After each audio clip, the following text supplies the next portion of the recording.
After reincarnating, our main character finally decides to let Liu Ruyan go. If she wants to dedicate her life to science, he is heading to the mountains. He signs up to teach in the mountains. Since she loves her assistant anyway, he cancels their marriage. In his past life, he used duty to trap her, which only led to her and her assistant Tengcheng being shady lovers for life. Dying of illness made him realize his mistake. He wasted his entire life on her, so after his rebirth, he signs up to teach in the mountains. It felt like a lifetime had passed. His supervisor, who always guided him, said with relief that out of all the teachers, he had the highest hopes for him. He said before, you refused to leave because of your fiancé in the capital, but now you have finally made up your mind. Now, Liu Ruyan is basically a cheat code character. She is the star of her research institute. Meanwhile, our main character is just an average guy. Without their childhood betrothal, there is no way they would have ever crossed paths. But with a determined look in his eyes, he tells his boss he is ready for this. He wants to do something meaningful. His boss warns him the mountains are tough, but nothing is tougher than his past life. Back then, he hesitated and missed his chance, which became his lifelong regret. Right after his refusal to go, the Liu family pressured them to get married. Just a month after marrying, she got pregnant. She wanted an abortion, but he desperately wanted a family. He took on every single household chore just to keep the baby. From that point on, he was trapped in the house, while she took his sacrifices completely for granted. She barely even came home, busy with experiments and papers. As her project succeeded, her achievements became more and more prominent. But no matter where she went, her assistant, Tengcheng, was always right by her side. He also managed her daily life. Meanwhile, our guy was stuck raising their son and caring for her parents, thinking his son actually respected him as a father. But get this, he actually sees his son get engaged to Tengcheng's niece, happily calling the other guy dad. The kid did not even invite him until the last minute. When our main character questioned him, the son just brushed him off impatiently. He literally said his mom and Uncle Cheng were doing great things, while our main character was just a drag. He even told his father that he was lucky to have the husband title and should stop begging for her love. Apparently, our main character was just born to be a sacrifice. But why? Back then, she was the one who agreed to the marriage, ruining his dreams. She had her heavy research, but he was the one working day and night to keep their family running. Whenever she was away on trips, he handled everything. He took care of the kids, the elders, and ran between his school job and home like a maniac. And this is how they repaid him? Zhang Luo spent years running around 24/7 caring for the elderly, only to climb the corporate ladder and rise to the top by retirement. He became a research giant, while our main character got stuck in a tiny schoolyard, falling so far behind that everyone claimed he just was not good enough. Everyone literally pressured him to walk away. Honestly, even his own son, whom he raised with his own hands, thought Tengcheng belonged by his father's side instead. After their final argument, his son dumped him in a nursing home and walked away. Dying completely alone in that bed, he felt nothing but pure regret. Swearing never to waste another life, he regressed and packed away his college admission letter while a honey cake slowly started taking shape under his hands. The cake took shape beautifully. He lived in the Liu family apartment for work, sharing the place with his fiancée, Liu Ruyan. The massive red circle on the calendar was a bold reminder. In just 15 days, he would finally leave this place to live his own life. Right after he finished marking the date, Liu Ruyan walked in with Tengcheng and his niece. Seeing him open the door, Tengcheng gave a fake cheerful smile. He greeted him as Brother Ji, claiming Ruyan invited him up, while the little girl smelled the sweets, ran inside, and divided the freshly baked cake into 3 portions. One for each of them, completely ignoring our main character. Walking out, he saw the 3 of them huddled close together, laughing and sharing a moment. But the second they tasted the cake, they spat it out, crying that it was incredibly bitter. Our guy just stood there while Liu Ruyan scrambled to help them. She rushed around handing them tissues and tea. Honestly, what a clown. In the end, Tengcheng could only manage a very forced smile as he headed out. His usual dimples were totally gone, but he still tried to act nice, telling Ruyan that Brother Ji's baking skills definitely had room for improvement. He even told him not to fight over it. Liu Ruyan silently walked him out, and the moment she returned, our guy coolly brought out another fresh cake. He sat down to eat it in peace. Liu Ruyan looked hesitant, explaining that Momo was actually her close friend's relative. She claimed her dying friend begged her to look after Tengcheng, and since he made great desserts, she only brought the kid up for a taste. When he stayed silent, she snapped that if he minded so much, she would just invite them over less. The next morning, he woke up early to pack. He planned to visit Lingxi. Since he decided to call off the engagement, he wanted to make things clear early, to show respect and avoid any future drama. While packing, he found a clay doll Liu Ruyan gave him when they were kids, back when her hands were muddy and her smile was innocent and pure. She once told him that he would be her husband. He stared at the clay doll, realizing he did not want to hold on to these dead memories anymore. He did not want her anymore either. He walked over to the calendar and drew a massive cross. Just 14 days left. That night, she came home incredibly late. She looked at the dinner on the table and casually claimed she already ate. Honestly, this cheating woman did not even bother to wipe her own mouth clean. He knew bringing Ito back would just mean another massive blowout with her, so they just ate out, which is honestly hilarious because she did not even cook for him anyway. After dinner, Ji Boda heads to his room to prep for school. Suddenly, Liu Ruyan creeps up behind him, making him slam his laptop shut and ask what she wants. She hesitates, telling him the wedding is set for September 1st. What a choice. That is literally his first day of school. Ji Boda stares her down until she looks away. Outsiders saw a perfect relationship, but Ji Boda only felt her freezing cold detachment. He only realized right before dying that she hated this marriage. He suffered completely alone. Ji Boda asks if she is sure. She freezes, but drops the exact same lie. She claims he is her only husband, but this time our guy does not hesitate at all. She looks relieved, quickly changing the subject so he does not work too late. He is choosing his own path this time. On the third day, she actually gets up early, leaving a bowl of crab wontons on the table. A rare peace offering. Sure enough, she awkwardly asks for a favor.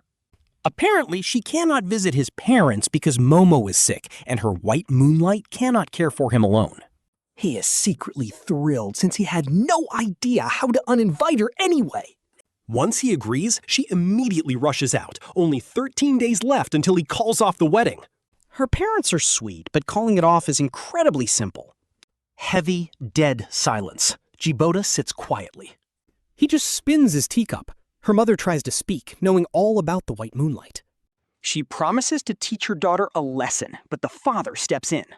The uncle tells Ji Boda they respect his choice, promising their families will always stay incredibly close. Since she is the golden child, her parents are totally baffled. But Ji Boda knows they secretly wanted this anyway, so he's actually doing them a massive favor.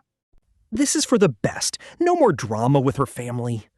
At the end of the day, they protect their own. He lies, saying she was too busy. Hearing this, her mom feels extremely guilty and begs him to stay with them.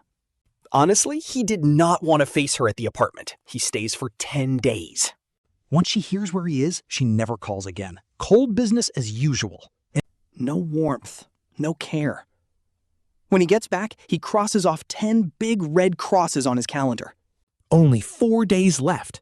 But then, the front door swings open. Liu Ruyan walks in with Tengcheng and his kid. She is shocked to see him. Our guy frowns. They casually lock his bedroom door, leaving a total mess. The cheating fiancé looks super embarrassed, claiming his entire place flooded from the heavy rain. Since he was gone, she literally gave away his bedroom. This is actually crazy. Facing his icy look, she plays it off and tells him to sleep in her room for now. She opens her door and asks where his books went. He tells her he sold them to focus on family. She actually has the nerve to frown. Now she is lecturing him about self-improvement. The irony is actually insane. Our MC was just a tool for her to exploit while keeping her white moonlight close. Imagine expecting him to slave away while she flirts with her ex. Pure audacity. He stalls, blaming bad luck. Just 4 days left. He will tell her the truth when he leaves. Stalling is perfect. She lets out a massive sigh of relief. Wasting no time, she runs to the kitchen, totally missing the giant red crosses he drew on the calendar. There is her household registration book on the desk, but then he hears them laughing. The deep male voice, her cute giggles, and the happy kid make them sound like a perfect family. Ji Boda silently sits right back down. Living under the same roof is awkward, but finding a rental is impossible. He decides to crash on the floor, but early the next morning, before he even wakes up, Momo barges in. Momo is throwing a massive tantrum in the living room while Tengcheng starts making noise in the kitchen, but Liu Ruyan just sits there smiling. To her, this is probably the perfect picture of a happy family. Ji Boda makes an excuse to buy groceries just to escape, taking a deep breath outside. His neighbor, Sister Hong, spots him and runs over to tease him, asking why he's back so soon instead of visiting his future in-laws. He flatly tells her they are not his in-laws. She is stunned, then laughs, thinking he is just trying to protect Liu Ruyan's reputation before the wedding. But seeing his cold face instead of his usual warm smile, Sister Hong hesitates. Still, she just cannot keep quiet any longer. She whispers that while he was away for 2 days, Liu Ruyan brought another man right into the house. The audacity of this woman, claiming Ji Boda approved of it? That guy looks incredibly shady. How could she lie like that before they are even married? She tells him to wake up. Honestly, if Liu Ruyan were not engaged to him, anyone would be trying to match their own relatives with her. With guys lining up, he has to stay sharp. But honestly, no matter how many men try, Liu Ruyan only cares about Tengcheng. She gives that villain total security, but Ji Boda never expected her to lie to everyone, claiming he allowed it just to protect Tengcheng. Her devotion to him is unreal. Ji Boda stays quiet for now, making Sister Hong sigh at his soft temper. After warning him one last time, she leaves. When he gets home, the living room is empty, but strange noises are coming from his basement. Suddenly, Momo comes running up the stairs, holding a badly torn piece of paper. It is the portrait Ji Boda painted of Liu Ruyan last New Year. In the drawing, her eyes are cold, but she has a soft smile. It was a warm, beautiful memory. Under the holiday fireworks, her eyes were actually on him. He truly believed their future marriage would be filled with simple, happy days like that. But that was the only time she ever looked at him with real warmth. Now, the portrait is ruined, covered in Momo's sticky candy stains. Tengcheng walks up, claiming she is just a kid, and asking if Ji Boda is really going to hold a grudge. His eyes are filled with smug contempt. Ji Boda calmly replies that if she does not know better, he should educate her. Tengcheng freezes, totally shocked by the sudden comeback. Momo senses the tension and immediately rushes over, slapping her filthy hands right onto Ji Boda's clean white shirt. She leaves a dirty black handprint, screaming at him not to bully her uncle in a shrill, piercing voice. Liu Ruyan rushes inside to pull Momo back, but Ji Boda ignores her, looking down at the ruined drawing. She follows his gaze. She freezes, realizing exactly what Momo ruined. Tengcheng looks secretly pleased, but puts on a fake apologetic face. He starts apologizing to Ruyan for not watching Momo. Suddenly, Ji Boda lets out a cold laugh, making everyone turn to look. Picking up the ruined paper, he holds it to the light and says he painted it wrong anyway. The room was never this bright. With that, he tosses the painting into the trash and walks away. Liu Ruyan stares blankly at his retreating back, completely ignoring Momo. She follows him into the kitchen, awkwardly explaining that she is searching for a place and Tengcheng will move out in 2 days. When she asks if he can just tolerate them a bit longer, he nods instantly, saying he is leaving in 3 days anyway. Once he goes, they can live together behind closed doors all they want. It has nothing to do with him anymore. Because he agrees so easily, her excuses get stuck in her throat. Her face turns pale and conflicted. She thinks he is just being petty over Momo. Sighing, she pulls him back, repeating that she only cares for them because of her late sister. Telling him not to think so dirty of their bond, he scoffs. Is that why she claimed he approved this? Liu Ruyan gasps, completely speechless. Ji Boda just chuckles at her hypocrisy. Seriously, watching her struggle to find an excuse is so satisfying. No matter her high and mighty excuses, her selfish motives cannot be hidden. He only spares her career out of respect for her mentor. But that is his absolute limit. The next morning, Ji Boda wakes up early, reminded of something by Momo's tantrum the day before. There are still some of his belongings left downstairs, Before anyone else is up, he heads to the basement to pack. He has lived here for years. Even with weeks of preparation, many things remain. He cleans everything up with extreme care. Honestly, he never wants to see Liu Ruyan again. Since he is leaving, it has to be a completely clean break. Walking out with 3 large bags, he sees Liu Ruyan preparing breakfast. She freezes at the sight of them. She asks what he is doing with those. He calmly tells her it is just useless trash. She looks away, unbothered. Turning around, she wakes up Yi Tengcheng and Momo for breakfast. At the table, Momo glares at him instantly. The little brat snorts and pulls all the food toward herself and her uncle. Then, Liu Ruyan walks out with some fried eggs. She warmly invites him to eat, but seeing Momo hoard everything, she can only offer a tense, awkward smile. Trying to make her share some food, Ji Boda completely ignores the happy little family and walks straight out the door. With only a few days before his new school term, he has all his paperwork ready. He goes to buy books and stationery for charity. Once done, he books a hotel. Seeing her face for the next 2 days is too sickening anyway. Since she thinks he is just a freeloader, let her. Letting Yi Tengcheng keep misunderstanding is the perfect excuse to finally pack up and move out. But when our boy gets back home, he finds this. Little Momo is literally messing around with his lesson plans. Our main character instantly snaps, snatches his passport back, and the kid gets so startled he falls right off the table. Naturally, the kid starts screaming bloody murder, which instantly brings Yi Tengcheng storming out of the other room, yelling like crazy. He shoves our boy and scoops up the kid, shouting at him for supposedly bullying poor little Momo. Talk about dramatic. Ji Boda is shaking with pure rage. He tucks his passport away and asks who gave them permission to touch his things in the first place. He tells them to get out, but Yi Tengcheng just gives him this ice-cold look, saying Ji Boda has no right to boss them around since he is not married to Liu Ruyan yet. Before slamming the door, this guy actually has the nerve to turn back and say that even if they married, Ji Boda could never beat him. No surprise here, Yi Tengcheng only shows his claws when Liu Ruyan is gone. In his past life, Ji Boda would have just backed down. Meanwhile, this rival guy got to travel everywhere with Liu Ruyan, making everyone think they were the ultimate power couple. Ji Boda used to feel like a useless house husband next to them, but since he regressed, he is completely over it. Let them have each other. Why even compare himself to that guy anyway? Honestly, a toxic ex like Liu Ruyan is just not worth the stress. Life is way bigger than her. He can go teach in the mountains, bring real knowledge to poor kids, and actually make a difference in the world. It might seem small, but it is deeply meaningful. Why stay stuck in this toxic swamp when he could go out and explore the world? When Ji Boda first regressed, he definitely thought about getting revenge on Yi Tengcheng for ruining his marriage in his past life. He could have exposed him online or ruined his career, but what is the point? If Liu Ruyan wants to protect her favorite, she has 100 ways to do it. Besides, if Liu Ruyan did not low-key want it, Yi Tengcheng wouldn't stand a chance. Why waste time on a broken relationship? He is done wasting his life on them, so he looks straight at Yi Tengcheng and lays it all out. He tells him that whatever is going on between him and Liu Ruyan is none of his business. The wedding is officially off. If he has any brains, he should focus on chasing her instead of picking fights with Ji Boda.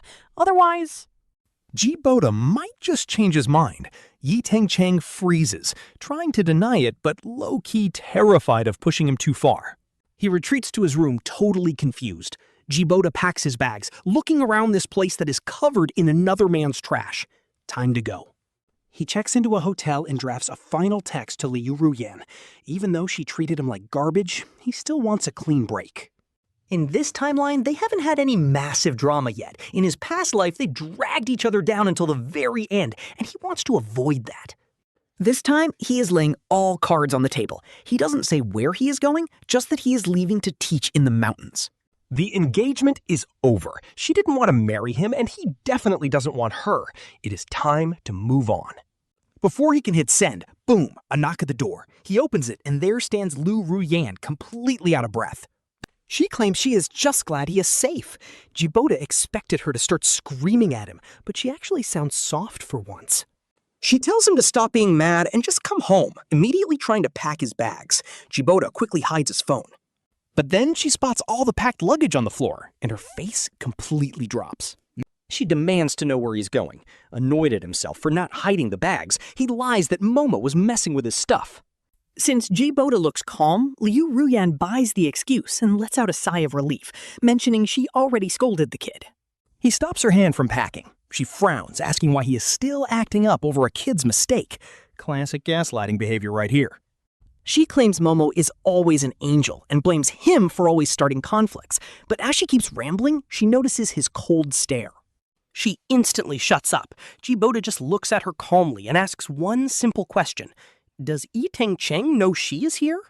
She gets defensive, snapping about why he always brings up Tengcheng, but our boy just ignores her and keeps going. He points out that if the rival knew, she wouldn't even be standing here. They are engaged, so finding him should be normal. But she subconsciously hides it. Why does she always avoid mentioning her fiancé whenever that guy is around? Every time they argue, she claims she only looks after Tengcheng as a brother, but she has other close friends, so why only him? Why does she only lose sleep over him? Ji Boda looks her in the eyes and tells her to just let him go. Liu Ruyan physically stumbles back. Shaken, she tells him to stay here and think about his attitude, promising to pick him up in a few days before fleeing like a coward. She claims she never meant to hurt him and will prepare their wedding. Ji Boda just shuts the door, completely expressionless. It is actually hilarious how she acts like agreeing to marry him is some grand favor he should be crying tears of gratitude for. For Chapter 18, once she is gone, Ji Boda books his train ticket and meets up with his old coworkers for a farewell dinner. Since they are all going their separate ways, who knows when they will meet again? His closest friend at the table hesitates, then speaks up. Knowing the drama, he asks Ji Boda why he is leaving when he was supposed to get married any day now. Why would he go teach in the mountains when long distance ruins so many relationships? Our boy just smiles, cancels the wedding, and raises a glass to go see how big the world really is. Toasting to youth, friendship, and himself. He expected a restless night, but slept like an absolute baby until dawn. Waking up, he heads straight to the train station and fires off that long-drafted breakup text before boarding. His phone blows up instantly, but he shuts it off, feeling incredibly light as the train rolls out, almost like his past self is thanking him. Stepping onto that vast, rugged land, he wants to cry. A step he could never take in his past life is suddenly so easy now. Shaking it off, Ji Boda reports to the school, determined to chase the dream he failed to reach before. He cherishes every single second, spending all his time teaching or making lesson plans instead of wasting away. Amidst the chaos, his ex-fiancée Liu Ruyan tries calling 3 times, finally tracking down his new number after a month. He knows it is her the second the screen lights up, and honestly, she sounds absolutely hysterical on the line. She refuses to let go, claiming he is still her husband, but he hangs up after 30 seconds, only for her to call again a month later. In the freezing snow, her exhausted voice says she arranged a house and a job for Tengcheng in another city. She claims she will never see him again, but Ji Boda just listens silently before her final call on Christmas. On Christmas Day, under the heavy snow, he finally speaks up to tell her his students absolutely crushed their final exams. Honestly, starting out was so rough with the local dialects and getting doors slammed in his face during home visits. He had no idea when the parents would trust him, while Liu Ruyan just listens quietly on the other line. But then he drops this line. He is finally happy and will never trap himself in that toxic cycle again. She suddenly starts sobbing and says she misses him, but notice how she still makes it all about herself. She never cared about his peace of mind, even while begging for a second chance, so he ends the call. Ji Boda lets out all his unshed tears at the mountain, realizing his past self had completely forgotten what crying even felt like. After wiping his tears, he works even harder, and by year 2, the villagers fully welcome him into their community. They greet him warmly everywhere, proving that staying on this hard path is completely changing these kids' lives for the better. Looking up at the mountain moon late at night, he gets this sudden, beautiful rush of motivation to keep fighting. Chasing a dream hits different. Later, his friend carefully reveals that Liu Ruyan actually ended up marrying Tengcheng. Apparently, Liu Ruyan was planning to visit him, but Tengcheng found out and threw a massive jealous fit. After a messy night, they woke up together, and though she refused him, she ended up getting pregnant. She married out of pure duty, acting as a daughter and a mother, but never a real wife. His friend admits they thought leaving her was his loss, but seeing him build his own world is legendary. Everyone respects Ji Boda now, and 5 years later, he finishes his service after raising a generation of brilliant kids. Heading home against the sunset, he looks back at the incredible path he carved out for himself. Giving up that toxic love let him finally stand tall.